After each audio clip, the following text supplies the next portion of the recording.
Hello, and welcome to this introductory video on how to write a bioethics research proposal. My name's Annette Ridd. And my name is Robert Steele. We both work as bioethicists at the Department of Bioethics at the NIH Clinical Center.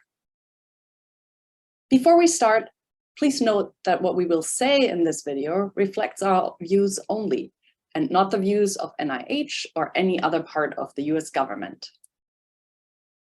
Let me begin by explaining why we created this video.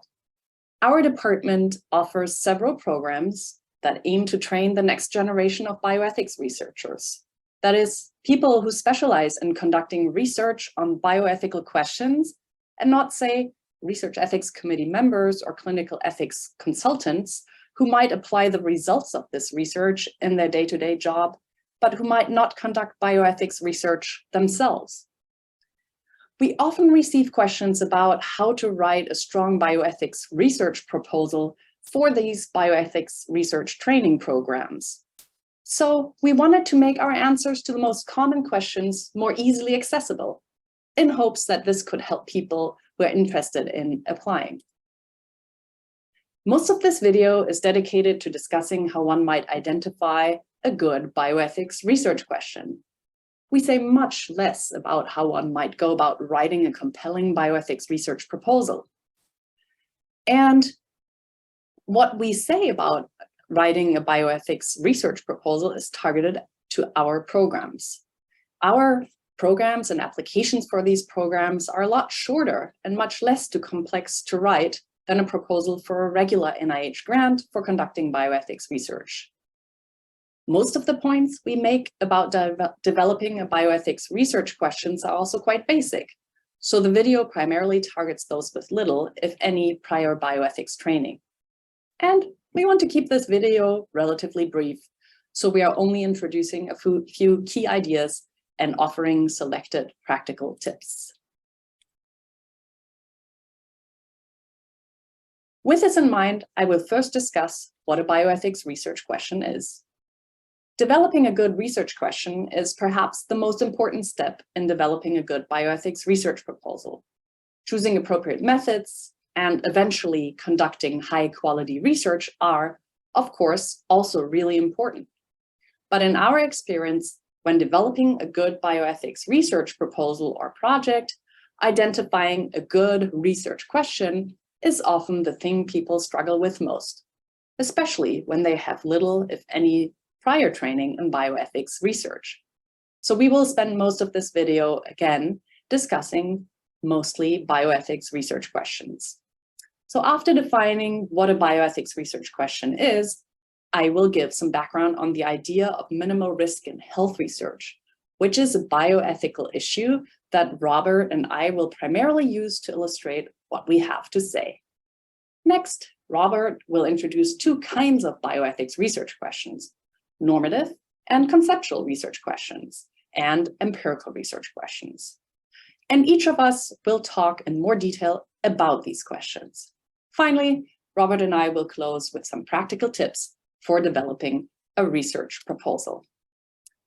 So let me begin with clarifying what bioethics research question, what this is. Quite obviously, bioethics research questions raise questions about bioethical issues. That is, they raise questions about what we should do because of what we owe to others as a matter of personal or professional morality, or as a matter of justice, rather than questions about what we are doing or have been doing. And these questions arise in clinical medicine, public health, health research, health policy, and perhaps other areas to do with life.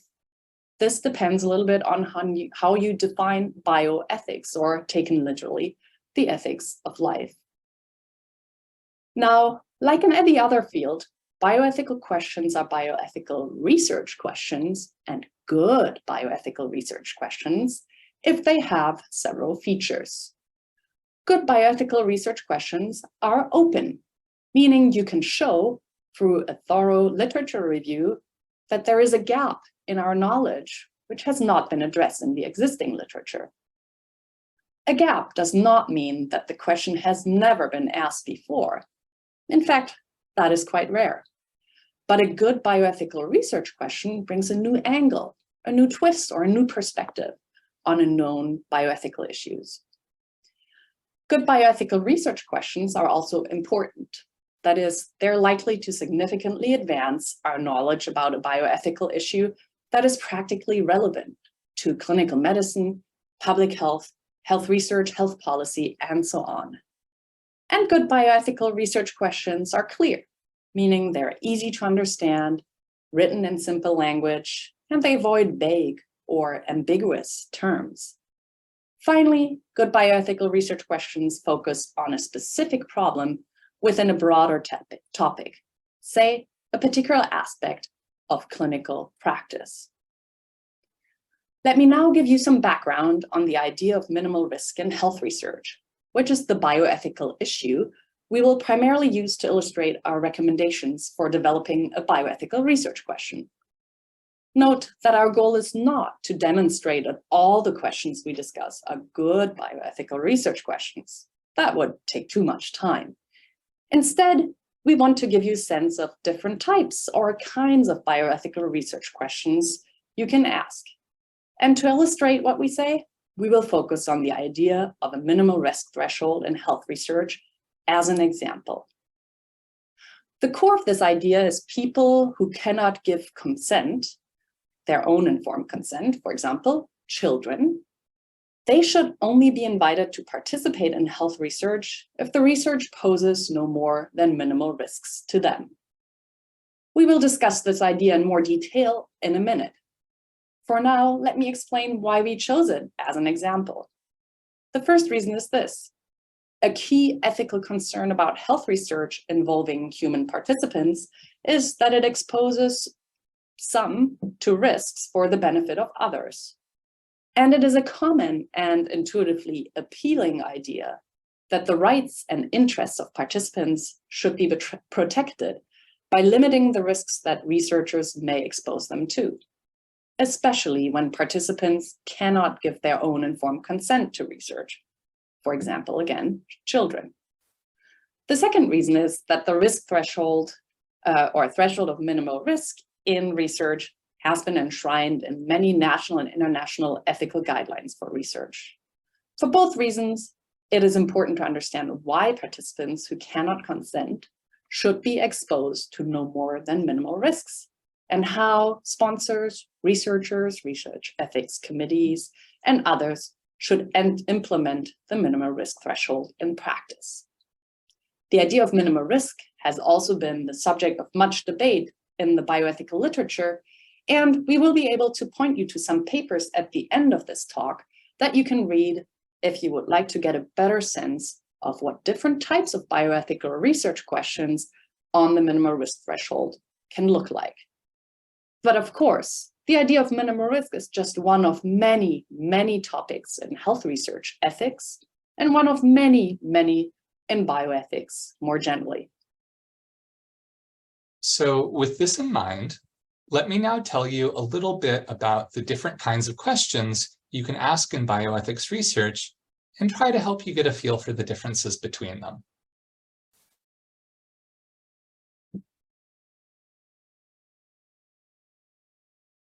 So the two kinds of questions I'm going to focus on are, on the one hand, empirical questions, and on the other, normative and conceptual questions.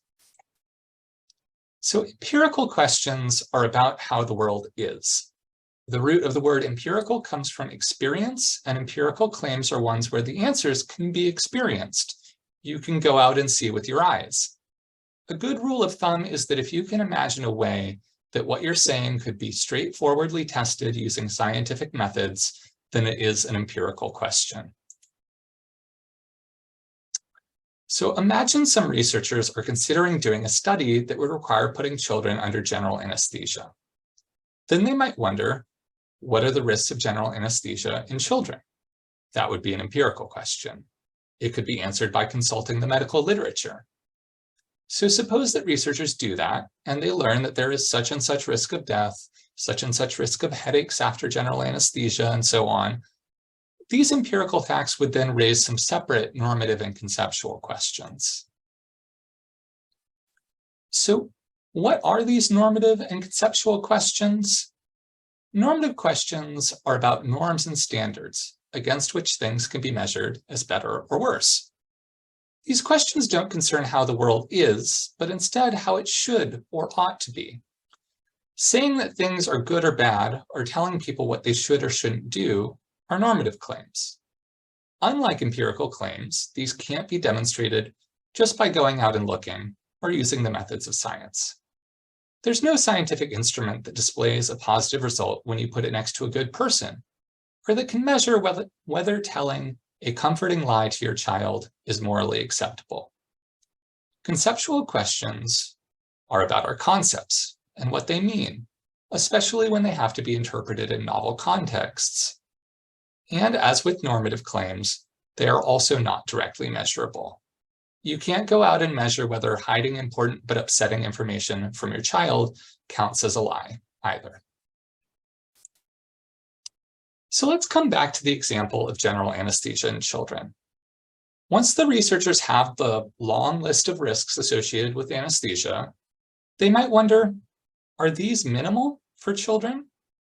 That would be a conceptual question, a question about how to interpret what minimal risk means. The percentage chance of death from anesthesia is something you can go out and measure, but whether it's right to call that chance minimal risk is not.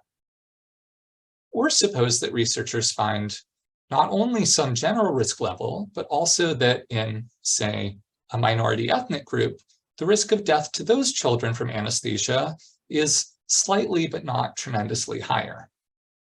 Should the researchers respond by excluding all children from that minority group from their studies? That would be a normative question. It's about what they should do in light of the different risks, as well as other values like scientific validity and the fair inclusion of participants. And it's also something you can't measure. You would instead have to have an argument about it. Now, you might be confused about the distinction I just made between empirical and normative claims, because medicine often blends these two categories together.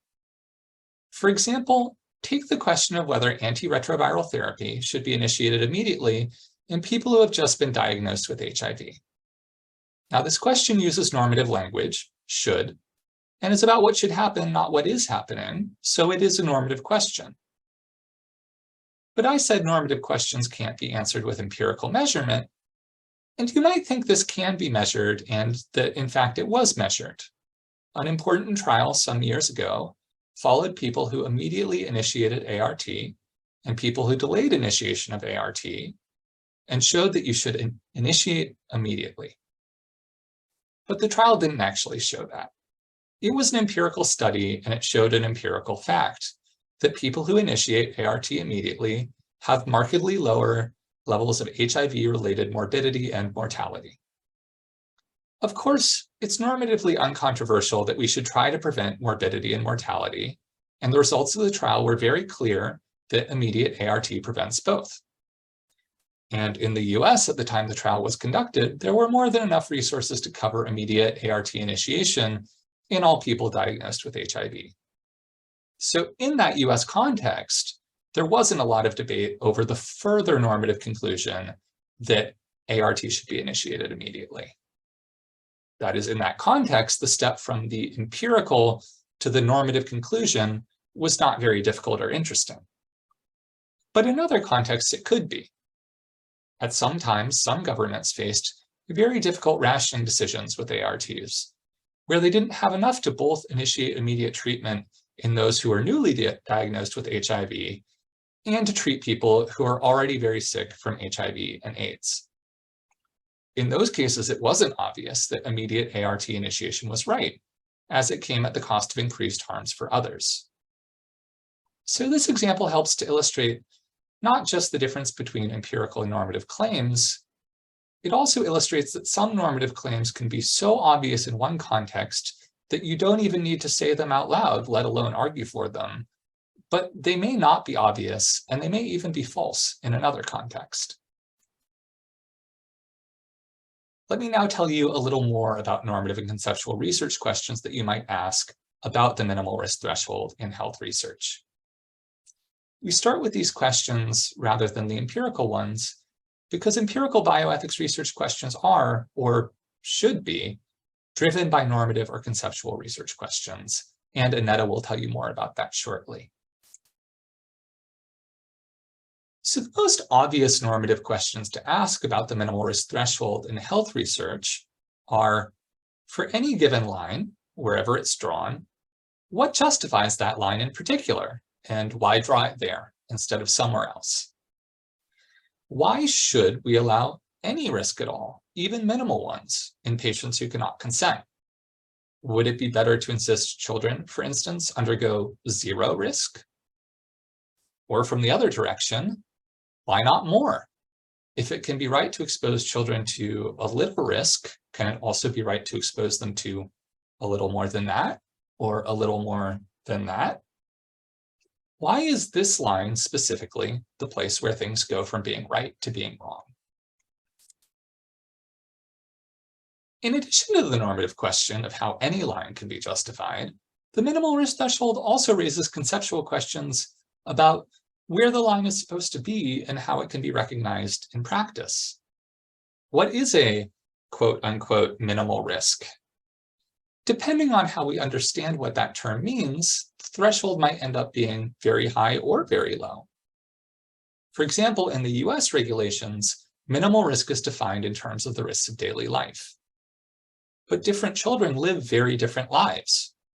Some children are exposed to very serious risks in their daily life, for instance, living in neighborhoods with very high environmental pollution or frequent violent crime. Does that mean for those children, exposure to toxins or potential violence could be minimal risk? Many people find that absurd.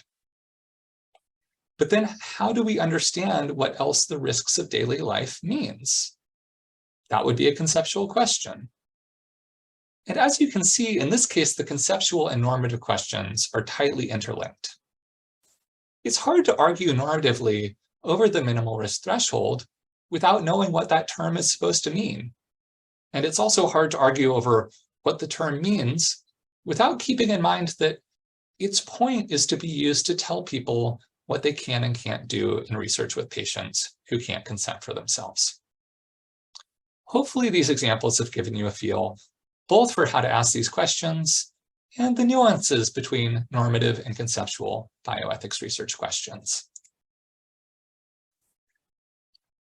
As I emphasized, normative and conceptual questions are not empirical.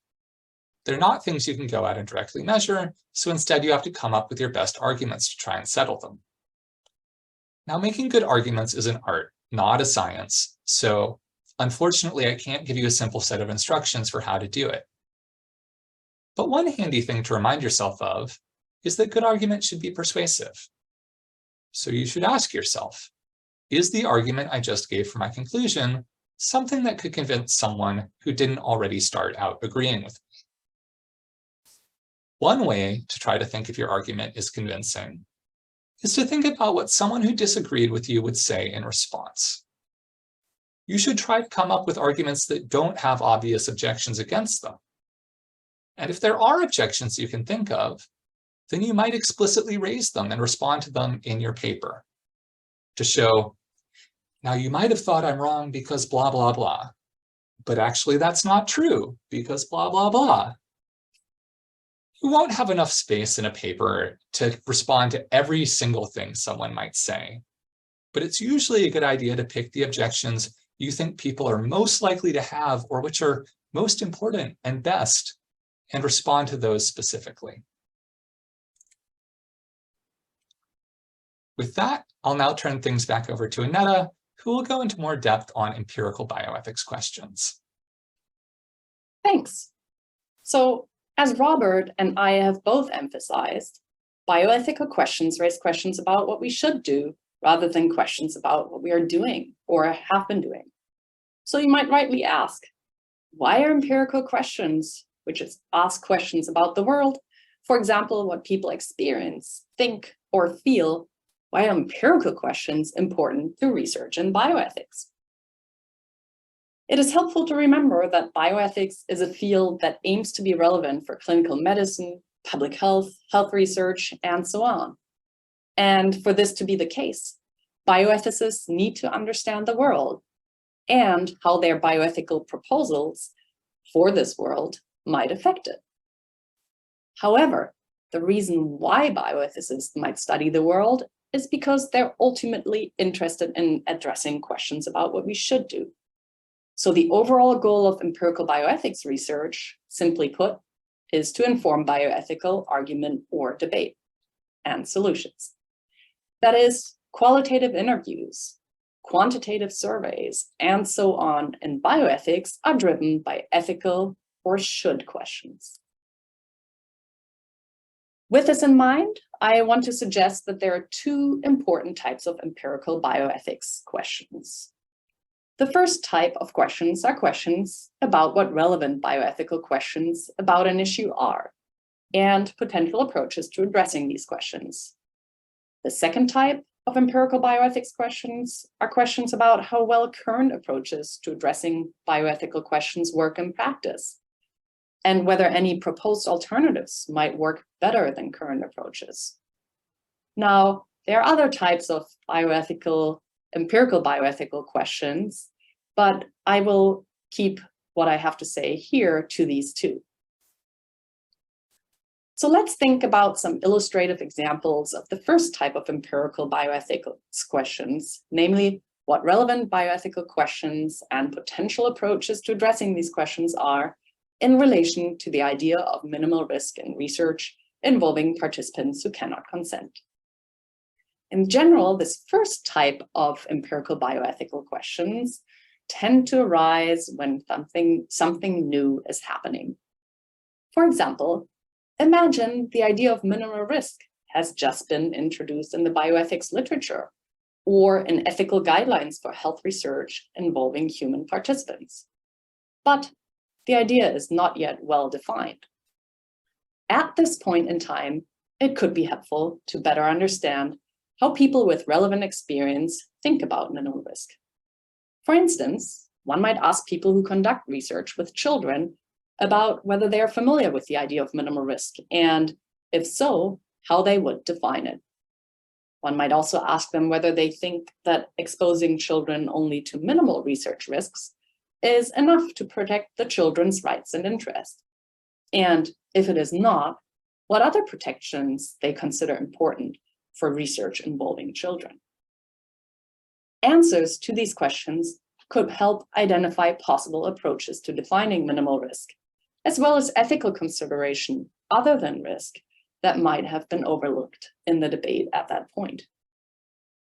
For these types of bioethical questions about new events or trends, it is often best to conduct qualitative interviews where a person can be asked in depth about what they think about a particular issue.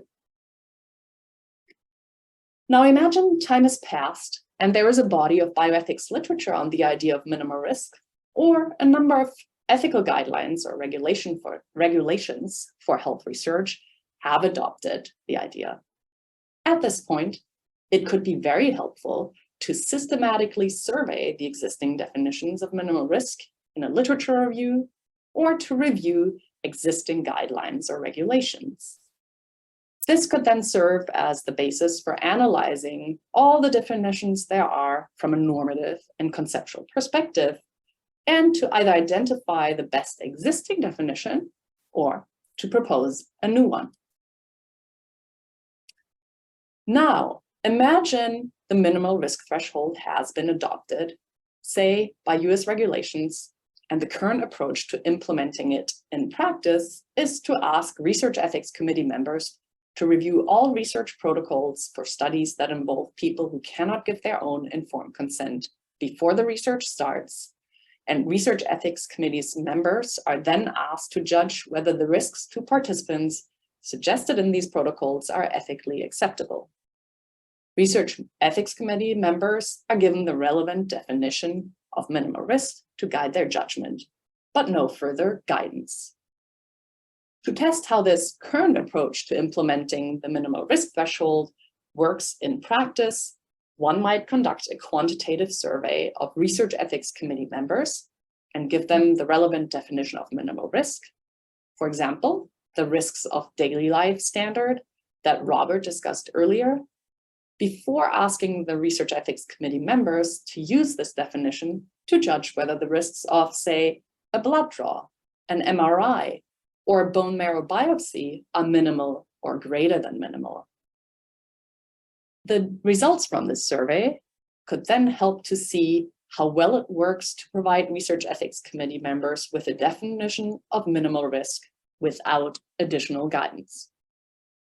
Note that to conduct the survey, one needs to stand on firm ethical grounds and know how it fits into an existing ethical argument or debate.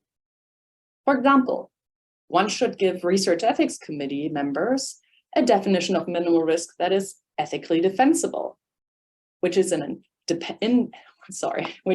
independent normative and conceptual question, because there's limited use in studying how well an ethically flawed definition of minimal risk works in practice. And one should ideally have an approach to applying the given definition of minimal risk to a blood draw, MRI, and bone marrow biopsy, so it is possible to gauge to what extent on that particular approach Research Ethics Committee members are getting things right or not. Now imagine someone developed a new approach to implementing minimal risk in practice. For example, giving Research Ethics Committee members not just a definition of minimal risk, but giving them a justifiable definition and practical guidance on how to apply this definition in practice. To test this new approach, one could ask Research Ethics Committee members, again, to judge whether the risks of a blood draw, MRI, or bone marrow biopsy are minimal or greater than minimal. And one can do this in a randomized quantitative survey by giving some Research Ethics Committee members just the definition of minimal risk, and others the definition and the practical guidance for how to apply it in practice. This would allow testing whether the practical guidance influences the judgments of Research Ethics Committee members. Some Research Ethics Committee members could also be invited to qualitative interviews in order to find out how the practical guidance worked for them. Again, one needs to stand on firm ethical grounds for such a survey and know how it fits into an existing ethical argument or debate. For example, one should have good reason to believe, from conceptual and normative analysis and empirical pilot testing, that the practical guidance on how to implement the given definition of minimal risk could improve current practice. As mentioned at the beginning, we have said quite a bit about different types of bioethical research questions, given that developing a good research question is perhaps the most important step in developing a bioethics research proposal, and often a challenging one. We'll now give just a few practical tips on how to actually develop such a proposal. So I'll start with some tips on identifying bioethical research questions. Whether your question is empirical, normative, or conceptual, the first step is always going to be knowing the literature. You may have a really great question, but then find out it's already been answered. If it has been, you need to pick a new one. Reading the literature is also a good way to learn from observation the kind of question that people in your area think is important, and the kind of methods that they think are appropriate for answering those questions. In addition to being unanswered, your research question should also be important. Annetta highlighted this earlier. One way to be important is having big practical implications. Another is being very intellectually interesting. Avoid uninteresting questions with obvious answers. For instance, should patients be treated decently is not an interesting question because no reasonable person would disagree. So there's no need to write a paper to demonstrate that. By contrast, the question of what decent treatment means in highly resource-constrained contexts or during an emerging pandemic is very interesting, both because it has practical consequences and because the answers are not obvious and reasonable people could disagree over them. A good test for checking whether you have an important research question is to ask yourself, so what? Does addressing my research question matter? What would happen if I didn't address it? You also need to be focused. Convincingly answering even one interesting, important question is very hard. If you're trying to answer every interesting, important question related to your topic, you're probably not doing a good job on any of them. Finally, if you're doing the sort of empirical bioethics Annetta has described, remember that to do it well, you do have to also know the ethics. It's because you want to answer an empirical question that's relevant to an ethical debate, but to do that, you have to understand what those debates are, and otherwise you risk wasting your time. Now, once you have identified a good bioethical research question, it is time to develop a plan for how to address it. A key part of this is choosing appropriate methods.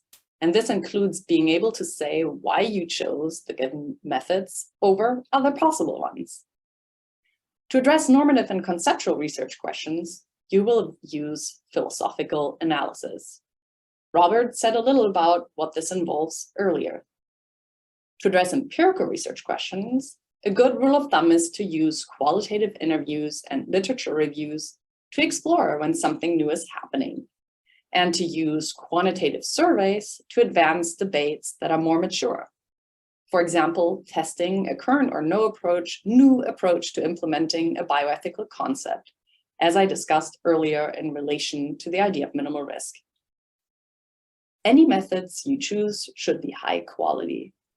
For example, in clarifying a normative or conceptual issue, consider the strongest objections to your argument, not the weakest ones, even if that might be easier, as Robert discussed earlier.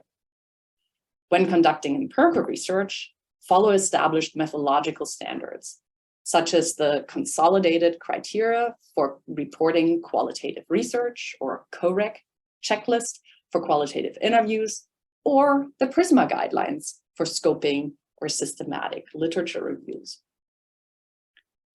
Next, don't be overly ambitious as you spell out your plans. It takes a lot of time to conduct high-quality research in bioethics, and those who are reading your bioethics research proposal will know this all too well from their own experience with conducting bioethics research. It is also totally fine to propose just a normative and conceptual project, or just an empirical project, not both, as long as you explain how what you're proposing is relevant and important. Finally, know your limitations. Use relevant resources, such as existing literature on how to conduct a systematic review on a bioethical research question, or mentors who can give advice, and/or look for collaborators who complement your expertise as needed. When it comes to writing the research proposal itself, your goal is to convince the people reading it that you have an important question to address, and you're going to use the right methods to address it. This really comes down to just showing that you are doing all of the things we've already talked about. You should have one focused question, and you should show that it's an important one. You should be using the right methods to address it, not, for instance, using quantitative methods to address something that would be better served by qualitative ones, and definitely not using normative or conceptual methods for empirical questions or vice versa. You should have a plan for implementing your project, and that plan should be feasible. You should not be trying to write an original philosophical book from scratch in a year, for instance. Similarly, you should not suggest that you will recruit 500 people to your proposed survey when you don't have a plan for how to do that. To get you started with writing your proposal, it can be helpful to read how other people have pitched bioethics research projects in the past. So if you have colleagues who have experience developing bioethics research proposals, ask them if they're willing to confidentially share them with you for orientation. Finally, one of the best ways to ensure that your proposal meets these quality standards is to write multiple drafts and to receive feedback on them from your colleagues. We ourselves practiced this presentation for our colleagues and asked for their help improving it, and then made significant changes in response to that feedback. Ultimately, the most helpful thing you can get is constructive criticism from other experts. In this talk, we talked about identifying a research question, developing a research plan, and writing a proposal in quite general terms. As mentioned, we hope this might be helpful for those applying to one of our programs that aims to train the next generation of bioethics researchers, especially those with little, if any, bioethics research training before. But one important way of learning how to develop bioethics research proposals is to see how others have done this before you.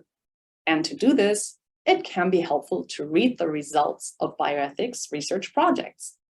So with this in mind, we have put together a small collection of publications that have come out of our department and that are open access, given that US government employees cannot copyright their work. If you're interested in checking these out, please follow the link to this shared folder. Thank you very much for your attention.